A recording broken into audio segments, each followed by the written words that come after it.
I don't think I believe in just fate.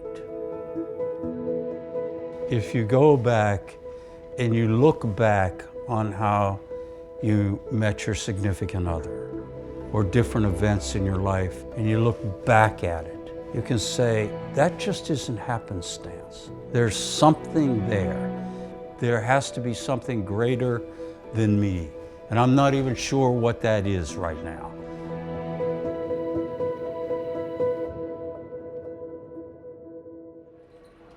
I was in the Marines for 30 years. I deployed at least 17 times. 5 of those were into war zones. Somalia was the first time I ever saw things like starvation. And I don't mean hungry people. I mean, it was the first time I came face to face with what starvation looks like. And that affected me pretty deeply.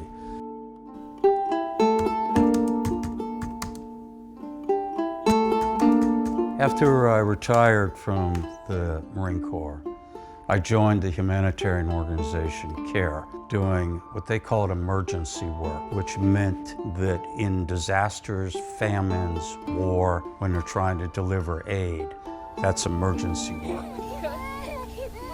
To go back to Somalia as an aid worker, that was a completely different event because we were outside that bubble of Americana or the military or anything else. We were just aid workers in the midst of all this chaos.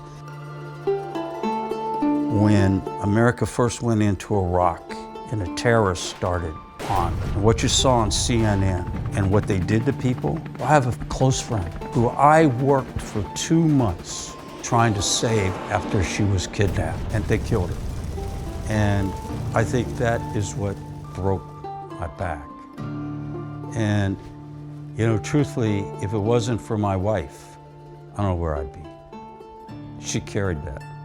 I didn't know what to call it at the time, but he was very angry at himself. Really, it was how he would direct it, and emotional and short-fused. And I remember having lunch one day and saying to him, you know, I can't help you. And he did get help at that time.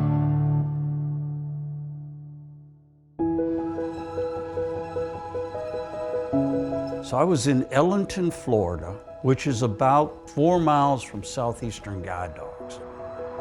We went to this little riverside bar restaurant on Thanksgiving Day, and there was nobody there except some lady at another table. We just started talking, and she had an emotional support animal. So I questioned her about it. And then she said something like, if you're really interested, you know, this Southeastern Guide Dogs is just up the road. You ought to visit them sometime. We went over there to see the campus, which was kind of mind-blowing how big of a place it was. And there were all these labs out in some play field where somebody was exercising them. I went home and I didn't think about it again until I was deep into therapy at the VA for PTSD. Bob came to me and said he was thinking of getting a service dog, and I was frankly skeptical. I was not a dog person, but I was willing to, if Bob thought this would help him. Went through that process, and it was just pure joy from the moment I met him.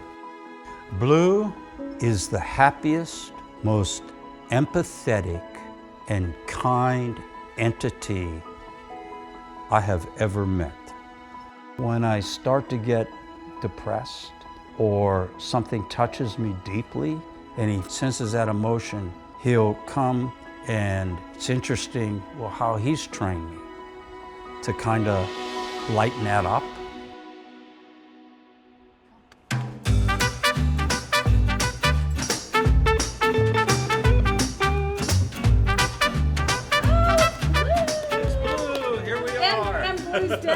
In the restaurant where we like to go as a family, Community Matters Cafe, they know him. I would say he's somewhat of a celebrity there. Look at those eyes. He's just like, I know exactly what we're doing. You are beautiful. You're beautiful. They don't have a clue who this guy is on the other end of the leash.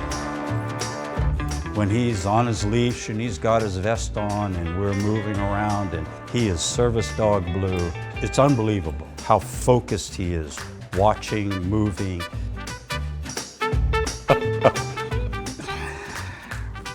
I laugh because the difference between service dog Blue and dog Blue is so different.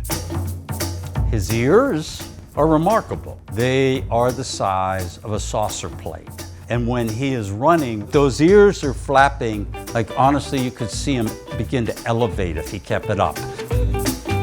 They probably should make me register that tail in Charlotte because it is a lethal weapon. Come, get it, come on, Blue. Get it, hey, Blue, come on. I can't put my coffee cup down on the coffee table in the morning and leave it unattended. Get it, come on.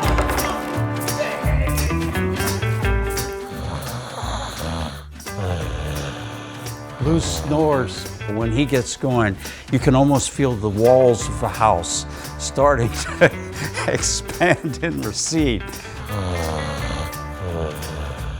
He will break your spirit with that snoring if he decides to keep it up.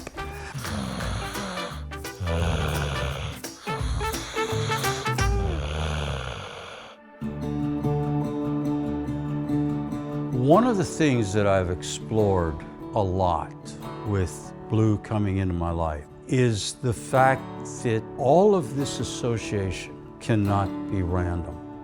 How did it happen that this entity, and I even hate calling him a dog, ends up as my trusted companion?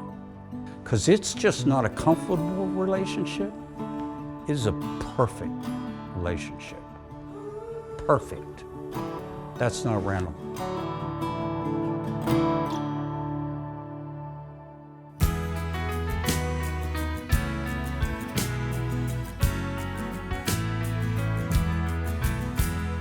Now is the time to remember there are two of us facing our fate.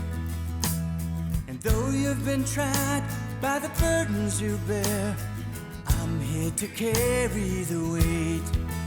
You can count on me. You can count on me. Ready and willing whenever you need. I'll gladly follow or I'll take the lead. Count on me.